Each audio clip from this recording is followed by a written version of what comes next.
Hi, everyone. Welcome to the Stack Overflow podcast. Today we have another episode of Leaders of Code, where we're chatting with tech leaders about the work they do, how they build great teams, and the challenges they're facing. My name is Ira May. I am the B2B editor here at Stack Overflow, and I'm joined today by Jody Bailey, who is our Chief of Product and Technology, as well as Matt Lyteson, who is the CIO of Technology Platform Transformation at IBM. How are you guys doing today? Great. Thank you. I'm doing fantastic. Thanks for having me today. Oh, yeah, our pleasure. So glad you could join us. So I wanted to just kick us off by posing a question to Matt. So as IBM's CIO, I imagine you're kind of at the center of the company's internal AI projects, AI transformation. So I'm wondering, what does it mean for a company like IBM to embrace AI, to lean into AI? And what is that looking like on a day-to-day basis for your teams? Well, thanks, Ira. That you started off with such an easy question here, straightforward. As you can imagine, we've got a lot of AI and technology. Part of our strategy, core to our strategy, is hybrid cloud AI, and of course, the emergence of quantum computing. Internally at IBM, where I'm responsible for delivering the solutions and technology platforms that every IBMer can operate on to ultimately be more productive, we try to turn that into how do we use our products in some cases before they get into the hands of our clients. But I would say more importantly, how are we looking to inject AI into every single workflow, into every single task that IBMers are participating in order to help them be the best at what we need them to do to help the company grow and accelerate. So I would say that's a high level summary. And I think we're going to get into a lot of the specifics and details around that. What I like about what you said is it seems like you have an outcome defined in terms of what you want to do. You want to help everybody do their jobs better and more effectively. I'm curious, like, what is the desired outcome of implementing AI at IBM? Well, I think it all comes down to what I said a few minutes ago. It's how do we have every IBMer be the most productive they can be? And I think you're absolutely right that this means let's focus on the outcomes. Ironically, this is what we CIOs were talking about 10, 15, 20 years ago. I think in some cases we got it right, in other cases not. But what's the value of the technology that you're implementing for the organization? I think AI almost gives us an opportunity to have that conversation much more intentionally than we did before. So when we think about our internal AI use cases and where we're going to focus on the workflow, we do a couple things that I like to think are interesting and I think resonate with a lot of my peer CIOs. That first of all, we distinguish from what we'll call everyday productivity, where we're putting AI into simple tasks. That's how do you and I maybe save 15 minutes from developing a presentation, or how do we summarize email, or how do we read documents faster because we can summarize and use sort of RAG patterns in order to get intelligence much faster. That's helping all of us make better decisions, operate faster, take some of the mundanity out of our work and do more exciting things. But that's kind of on one side of the equation. On the other side of the equation, here we're thinking about how do we put AI into the end-to-end workflow? And when I think about it through that lens, I can start to talk about my outcomes in terms of are we growing revenue faster? If we're focused on the operations functions, are we getting better at operations, which means am I doing a workflow faster? Am I producing the output of that workflow at a lower per unit cost, which helps me to think about how my company can scale a little bit differently. And then there's a third bucket we think about is how am I using AI to reduce my risk posture or manage risk overall effectively? When we put in those three buckets, we can have very focused conversations as we're running experiments, as we're building AI solutions in the workflow. That's a little bit different from I'm going to save everyone on the team 5 to 10 minutes because we don't need someone taking notes in the Teams meeting that we're having, for example.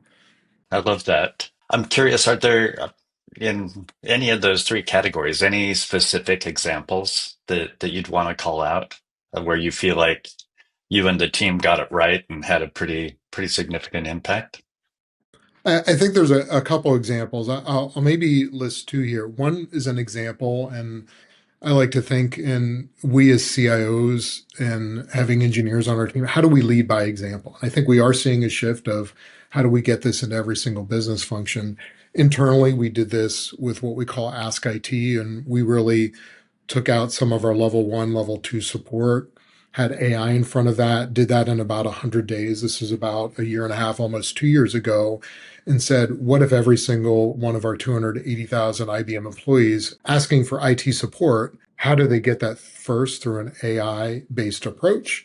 And then AI on the back end for those things where it's not able to handle on its own, multilingual translation. And now my IT support agents are able to handle much more complicated tasks much more easily and actually get better satisfaction from the role because they aren't trying to tell you, Jody, how you can reset your password where we gave you clear instructions and there's an auto password reset. I think that's frustrating to people who love to help people with their technological needs.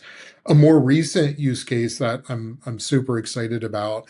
If you think about this, there are a lot of steps that's required when we're thinking about AI from an enterprise perspective. That's maybe a little bit different than if we were running a startup.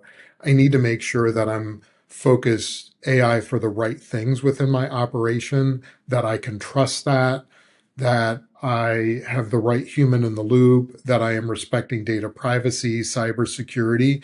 And typically this comes across and touches a number of different teams when you're contemplating or considering the type of use case. So we've got an AI ethics review.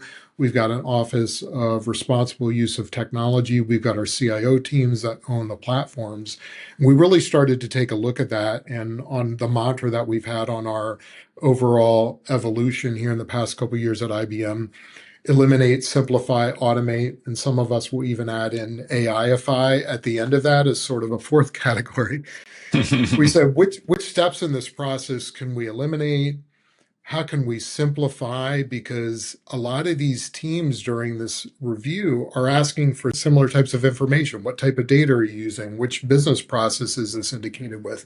And then myself as a CIO need to understand, where is this running on the platforms? What's it connecting to? How important is it? Same as we do for any business critical application. So if something goes bump in the night, which hopefully it doesn't, we're able to communicate to the IBM employees what impact that's going to have on the operation. So with that sort of the broad context, we said, how do we make this faster? So we literally went to a 2-week process of doing all this back and forth with a business case to now, in about 5 or 6 minutes, you can have an entire environment provisioned on what we call our enterprise AI platform in order to build your thing. We've connected with all the necessary data privacy, AI ethics reviews with the right information and really streamline this process. And I think that's really a game changer as we think about how many agents our employees going to develop over the course of the next several years, because I don't think the IT department's going to do all of that. But how do we know what's going on? How do we do this in a safe, consistent way? And most importantly, or just as important, as I would say to your earlier comment, how do I understand the value that I'm getting out of that? So we tie it end to end from the time you think about doing something to the platforms, what it's connected to now how we're tracking the value on the back end through our technology business management and our enterprise business management as well. I think a lot of enterprises are going to need to think through this framework. So that's just another example of how we've implemented some of this internally. You mentioned agents being developed and it won't all be done by IT. I'm curious for you and at IBM, are who do you envision building agents? Like, do you imagine a world where just about anybody can build an agent for themselves? Or how are I, you thinking about that? I think we need to be cautious on that. Part of the reason is because I think a lot of CIOs like myself still have a little bit of anxiety and stress over what happened in early days of cloud computing, where everyone somehow found a way to get access to a cloud account. And now we're 10, 15, 20 years later, still cleaning some of those things up and being able to articulate the cloud optimization. So we were very intentional here. I think partly because of my own personal anxiety of not wanting to repeat that or be cleaning some of this up 10 years from now. But very early on, we said we need something that's really an enterprise AI platform that gives people the ability to safely build these AI things, whether it's an agent or a digital assistant, or maybe even traditional AI machine learning at an enterprise scale. So we ask ourselves, what does that look like? And some of this is that intake to value mechanism that I just described. I think also that is reconsidering, okay, if you've got a platform like this, who are the people that are going to build on it? So one of the things that we did late last year was we developed what we call an AI license to drive. Understanding that, yes, of course, in a technology company, we may be similar or dissimilar than other enterprises in that we've got a lot of people that like to play around with tech. But I said cognitively, it doesn't make sense that just because of where you align on the organizational chart, that dictates whether you can do that or not. What do we really care about? And when you think about the traditional IT organization, say these are really the people that understand about data privacy, that understand about information security, that understanding some of what it means to connect into back-end enterprise systems and to make sure that you don't hammer them so hard that they're going to tip over through a for loop like maybe happened at sometimes in the past. So we developed this AI license to drive that basically will give you the stamp of approval that you know what you're doing and you are going to care and feed for this thing. Because I also, as a CIO, don't want you, Jody, building something and just saying, Matt, I don't have the skills or resources to maintain this going forward. Can you take it over? That's an unhappy conversation for us in the CIO department. So we wanted to get out of that. And we think the license to drive is this doing it in one way. What does that mean for who can build? I think every organization is figuring this out as they go along. Some organizations have opened up platforms to allow everyone to build. I think we do that in a controlled enterprise way that's a little bit ambivalent to what organization you're in. But if you're following these rules and guidelines, you're building on our enterprise AI platform, you're coming through the front door, then I understand enough what's going on to allow you to rapidly experiment and to move forward at the speed that I think enterprise really need to. The AI platform, is that an IBM platform? Have you built your own? I would say what this uses our own technology. But I Hmm. think what every CIO needs to think about is what's your opinionated version of that technology? Because even our foundation of ours is Watson X Orchestrate, along with Watson X Data, Watson X Governance. You may choose to use one of those components, but then we talk about, well, what's your CRM? What's your productivity stack? Are you using the Google Enterprise? Are you using the M365 stack? Or are you using something else? All of these are considerations because these need to get plugged into that platform because if you start developing agents that don't have access to data, that don't have access to your productivity stack, they aren't going to be very useful agents. Right. And so I like to refer to this as a hyper opinionated installation and configuration of our products along with some of our partner products so that we have assurances that we're following our cybersecurity policies, that we're doing it in a trusted way. And I think every enterprise is going to need to make their decisions of that.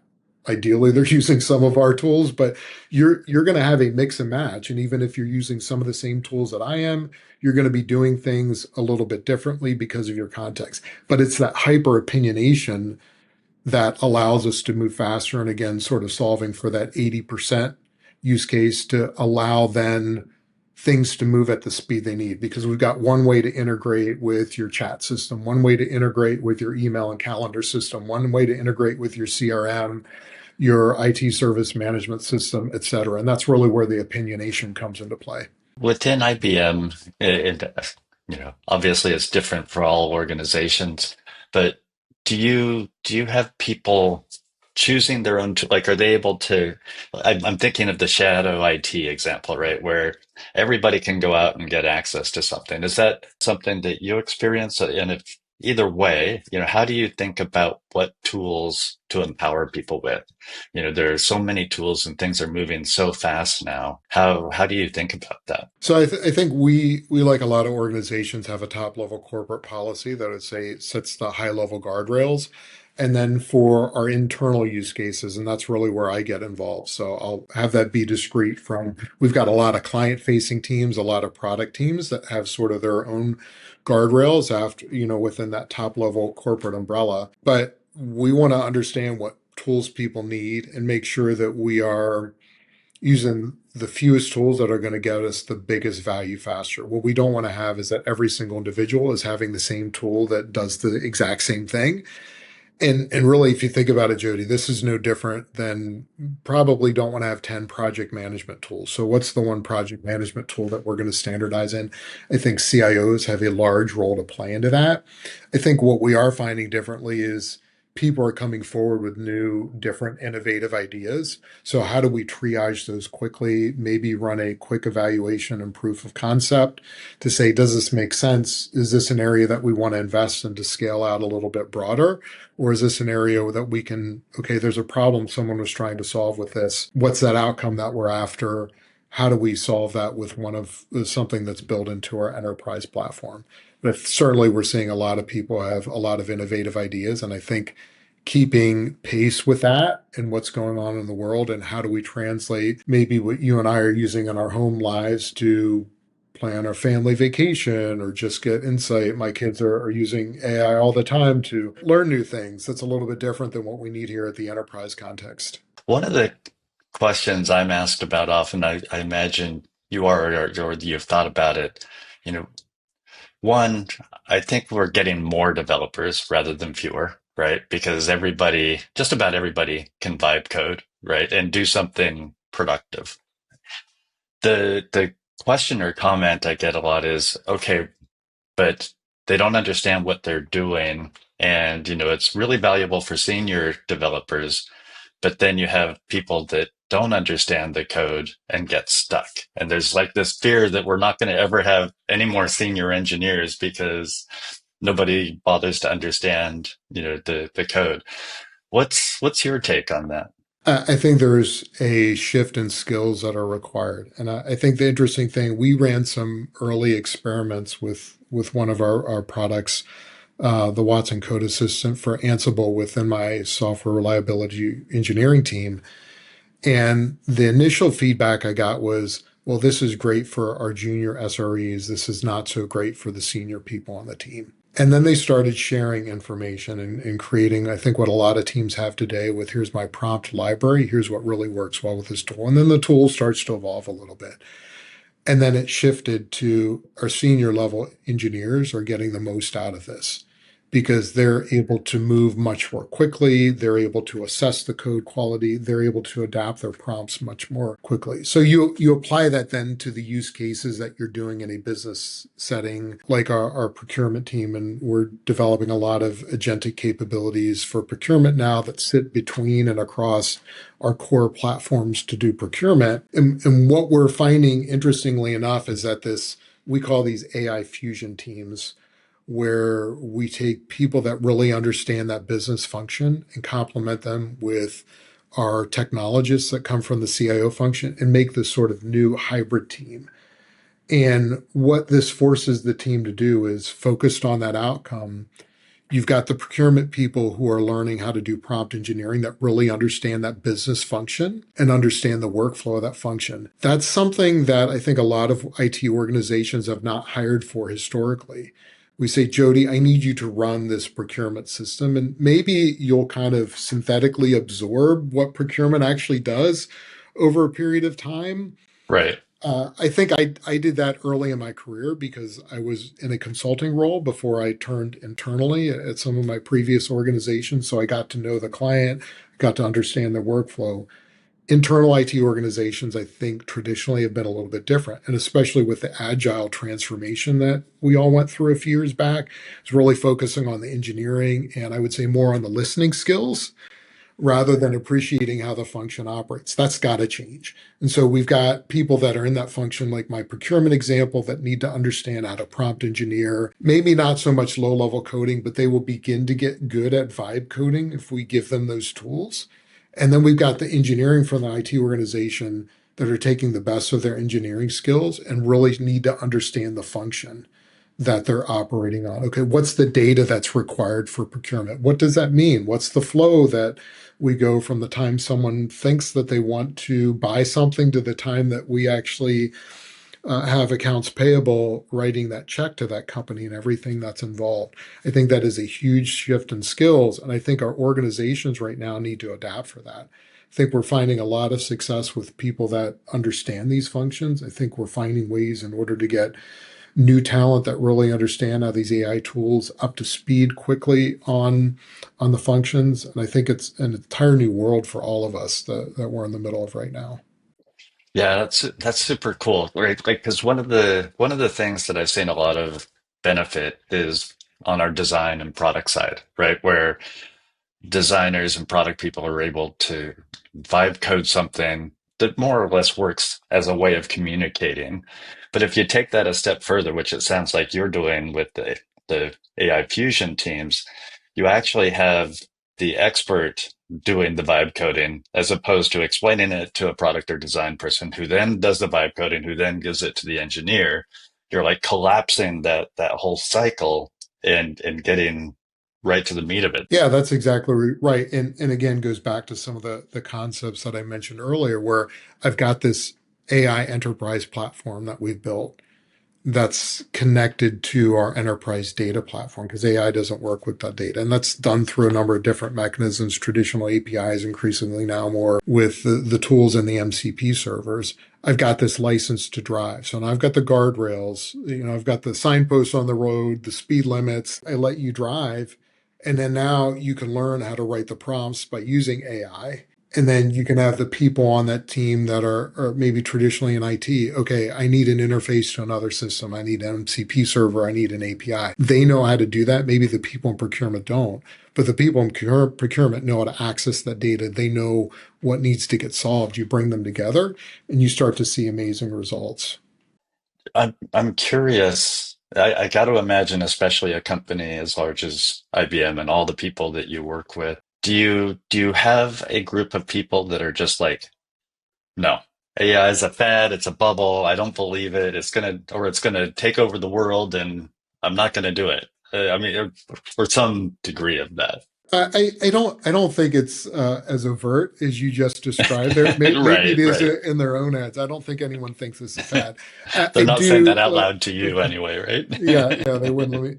But think about it. I think, and I loved it. I think I heard Ethan Malik at the Wharton Business School a few weeks back talking about this, and he highlighted some very important points. First, you've got a lot of organizations have these corporate policies which set the guardrails, and I think at first it was like no or no, and you can only use this one tool. And then we started to say we're going to be an AI first organization, so how do you square that thread?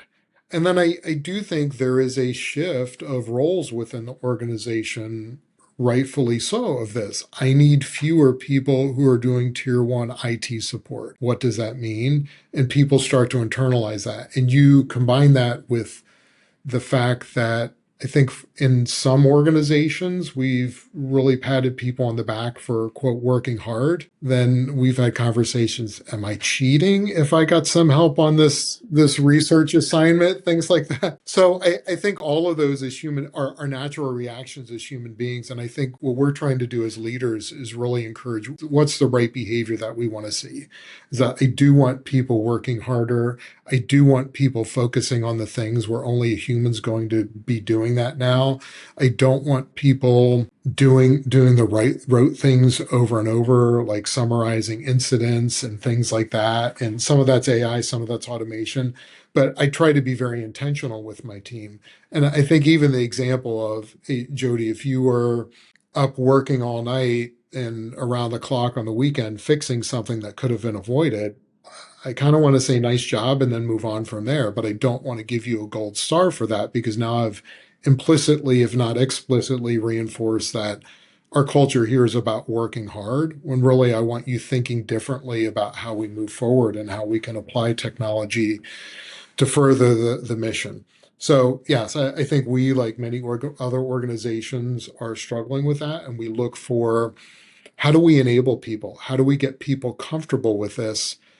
Because again, early on, we had a lot of mixed experiences with this. Some of this was the tools weren't that great. Some of this is I didn't know how to write a great prompt, for example. Some of this was I got some unexpected hallucinations, whether and internally. We saw that with some of our internally developed tools. And you ask yourselves why. That turns some people off. So very intentionally, we're starting to look at our tooling, and we've internally, yes, we use industry tools from our partners for this everyday AI. We also build some everyday AI capabilities, and one of these is called Ask IBM. That's our front door to any AI agentic experience across the company.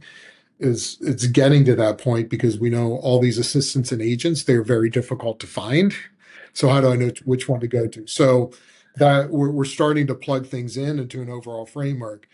But the early instantiation of that, we trained this on our internal intranet. And we got some interesting results just to give people the experience of working with this. When we deploy these tools, we need to make sure that we're following up with this enablement. What are you learning about this that's a little bit different from what I learned? What's working well for you? What's maybe not working well? And then we go and do brown bag sessions. We do enablement sessions. We do town halls, and we see what that does. But I think all these things are how do we get people comfortable with working with the technology?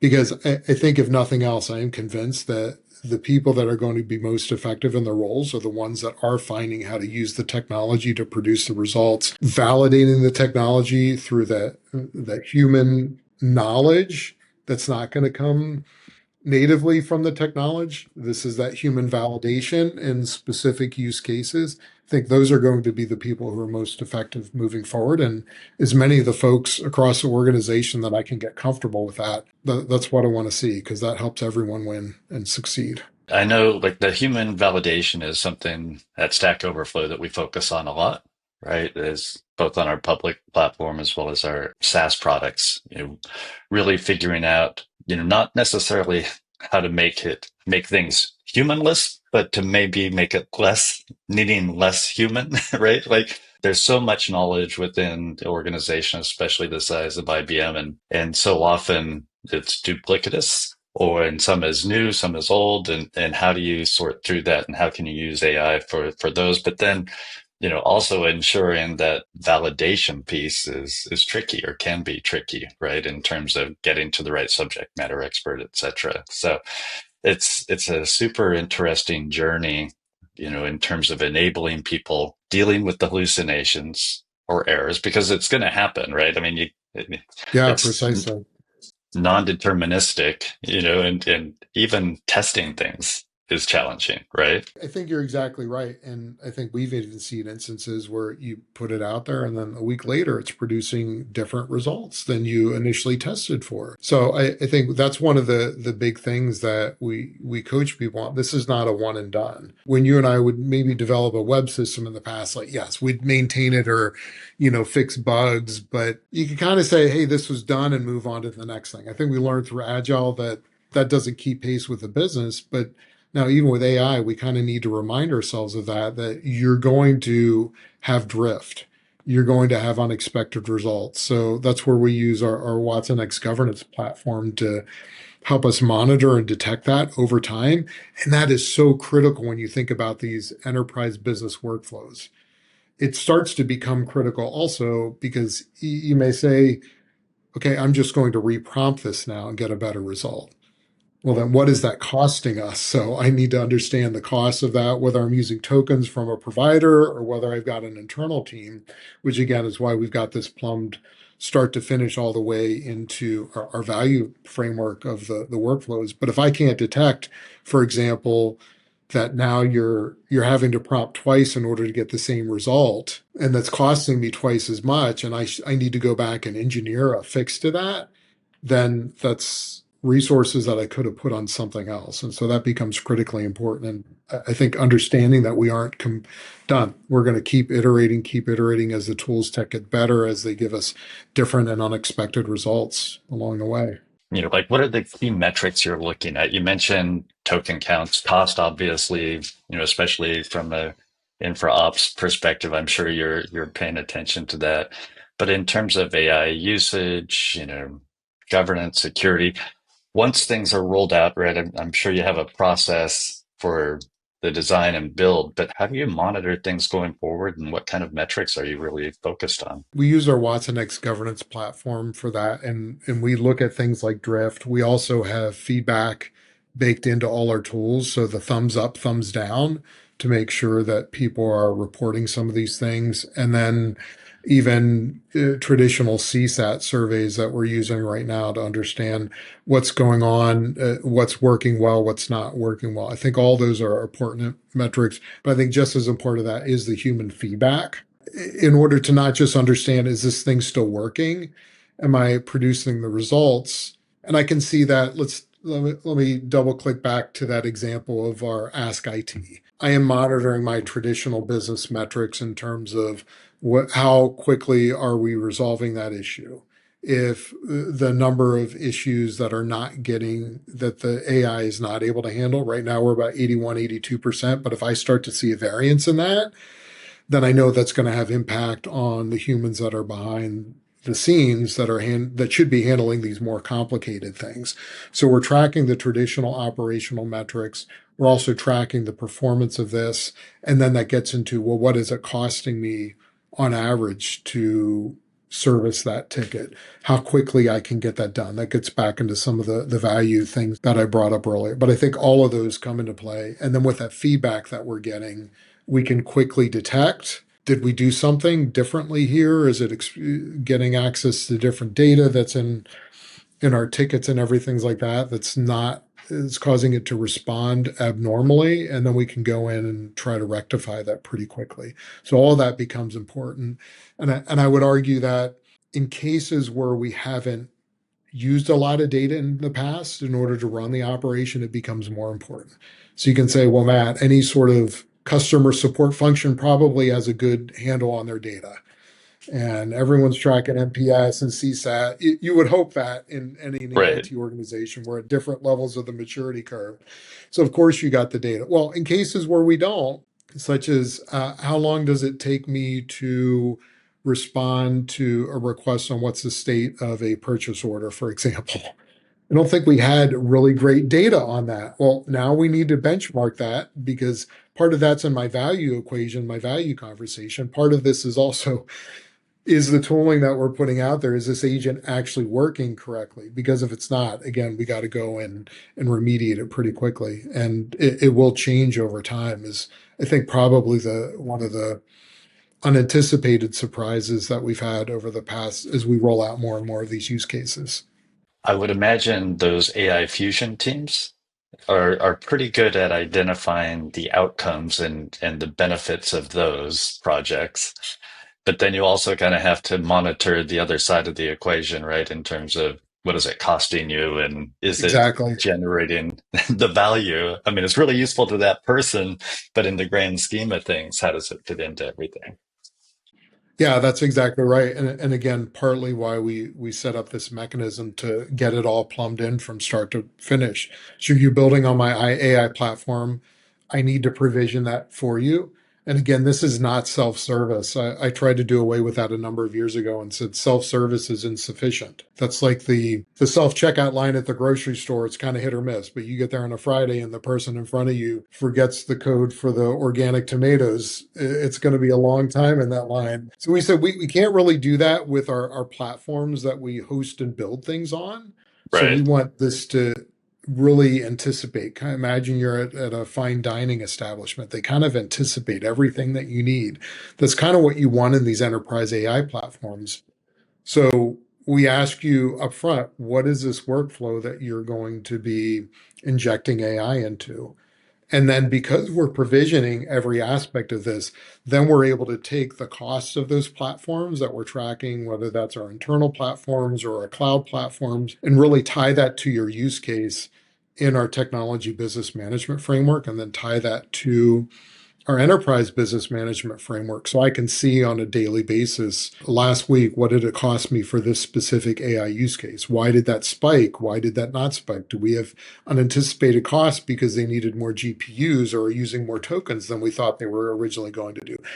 That becomes extremely important. Because I do that up front and I get that whole system plumbed, then I can let the AI Fusion team really focus on those use cases. And then with the top line executive of that business function, then we can do that reconciliation. Are we seeing the results here in how we think AI can be impacting this on that flow velocity? Because it may be okay if I'm spending a little bit more if I can get something done a lot faster. It also may be okay where I want that unit cost to come down for whatever it is on it. So creation of a purchase order or paying an invoice, for example, those are all units that we can get down to that unit level and we can compare before and after. We try to do that with as many of our use cases as we can.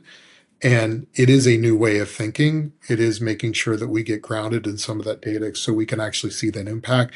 And to your point, that may not be exactly the outcome that the AI Fusion team is after because they're focused on a specific use case, maybe a specific part of the workflow, but it's all got to plug into the system in the way that your company operates. Having the platform not quite self-service, right? But anticipating and being able to track everything, and being able to understand how AI is being used, what it's costing, bottlenecks, all that, and setting it up front to building it up front and using that to enable the other teams, I think is maybe it seems obvious or not, but I think it's kind of brilliant, right? Because that's something that I think everybody is challenged with. Everybody's trying, especially in smaller companies, but I'm sure larger companies, everybody has an idea. Everybody wants to use AI to solve for something.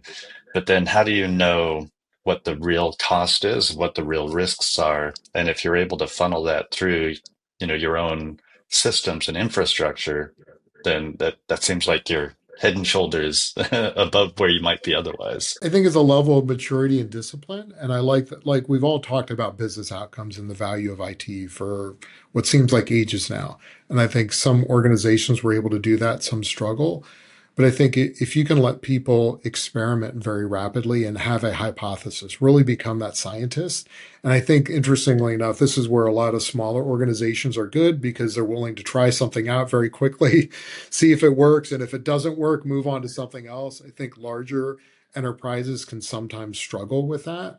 Not in all cases, but if you really have that hypothesis, scientific driven mindset, you can even kind of back of the napkin some of this stuff and say, okay, this is great. Did it do what I thought it was going to do? Yes. Okay. What happens if I scale this out? Some of those basic principles, you don't need to have it plumbed and systematized end to end like we're trying to do here, but at least thinking that way and getting that in people's minds as they are starting to build. Another thing we did, for example, is that you come into my platform, I can provision you a sandbox or playground environment to do stuff in a safe way. So you can kind of kick the tires on it before it becomes a big thing and really important to your particular team. And if I can let you do that, then I'm going to get you thinking about, okay, what is the real value of that? Yeah, let's figure out the cost.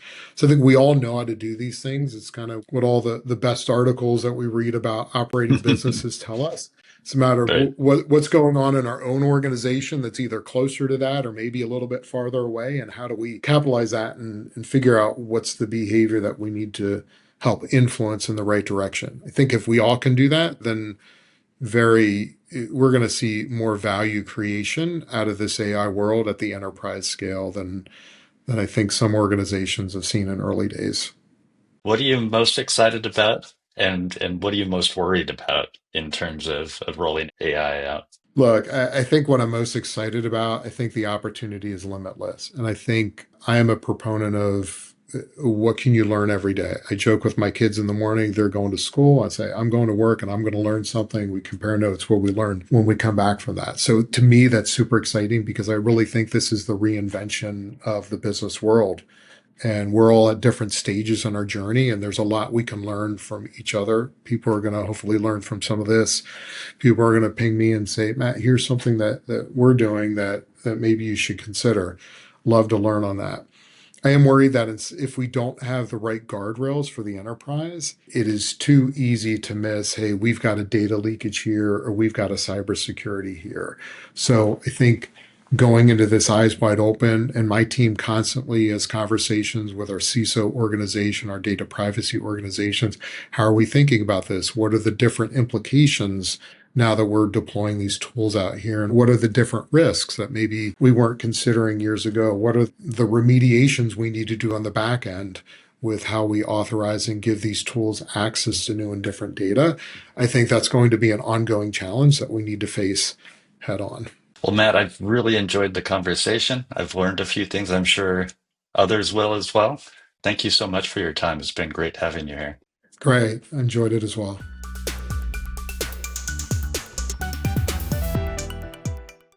Thank you for listening to this episode of Leaders of Code. If you have any suggestions for topics you'd like to hear about or guests you would like us to speak with, you can email those suggestions to podcast@stackoverflow.com. And I have been joined today by Matt and Jody. Do you want to let folks know where they can find you? Hi, this is Matt Lyteson, CIO of Technology Platform Transformations here at IBM, and you can find me on LinkedIn. And Jody Bailey, CPTO at Stack Overflow, also on LinkedIn, Jody Bailey. Thanks, guys. And I have been Ira May. I'm the B2B editor at Stack Overflow. You can also find me on LinkedIn. And we will see you on the next episode of Leaders of Code.